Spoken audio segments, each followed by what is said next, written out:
আল্লাহ যদি চায়, আর একটা কথা কোরআনে সূরা ইয়াসিনের আয়াত, ইন্নামা আমরুহু ইজা আরাদা শাইআন আইয়াকুলা লাহু কুন ফায়াকুন। আল্লাহ যদি কোনো কিছু করতে চায় শুধু বলে কুন, হয়ে যাও, হয়ে যাবে। এখন আল্লাহ যদি চায় সারা পৃথিবীর মানুষ এক কাতারে দাঁড়িয়ে যাক, এক সিরিয়ালে সালাত আদায় করুক, যদি আল্লাহ চায় সম্ভব কিনা? হয়ে যাবে। কারণ সমস্ত রুহু কি আল্লাহর হুকুম চলবে। আল্লাহ চাইলে এক করতে পারে তো। আর আল্লাহ যদি না চায়, সারা পৃথিবীর মানুষ যদি চেষ্টা করে আমরা এক হবো, পারবে? তাহলে তুমি কেন জুলুম করতেছো? জোর জুলুম করতেছো, তুমি কি এক করতে চাচ্ছ?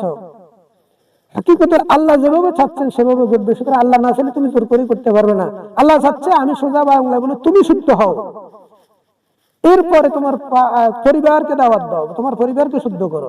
তুমি শুদ্ধ হয়ে গেলে তোমার কাছে তোমার শুদ্ধ চরিত্র আসতে হবে। আরেকজনের উপরে জোর করে জুলুম করে তাকে শুদ্ধ বানানোর কাজ নেই।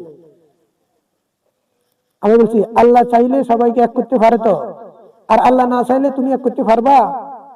সুতরাং তুমি সত্যের দাওয়াত দাও, তুমি তোমাকে শুদ্ধ করো। কারণ দুনিয়াতে আসছো একা, যাইবা একা, কবরে জবাব দিবা একা, হাসরে জবাব দিবা একা, মিজানে ওজন হবে তোমার একার, ফুলসিরাত পার হবে তুমি একা, না আর কেউ আছে?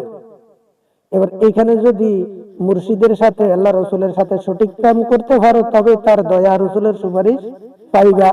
যদি না হও, ওখানে দলবদ্ধের হিসাব পড়ে। তাহলে তুমি আগে নিজেকে শুদ্ধ করো, তোমার দেহরাজ্যে ইসলাম প্রতিষ্ঠা করো। তুমি আরেকজন, তোমার কাছে তো ইসলাম নাই, তুমি আরেকজনের কাছে ইসলাম প্রয়োগ করতে যাচ্ছ। ইসলাম তো তুমি বুঝোই নেই এখনো। ইসলাম যদি বুঝতে হয় যাইতে হবে রসুলের দরবারে। ইসলাম যদি বুঝতে হয় এখন যাইতে হবে কামেল ওলি আল্লাহর দরবারে, যার সাথে মাওলার সম্পর্ক হয়েছে, তার কাছে যাইতে ইসলাম বুঝবে। বই পুস্তক পড়ে ইসলাম বুঝা তোমার পক্ষে সম্ভব হবে না। বই পুস্তক কিতাব লেখাও মানব।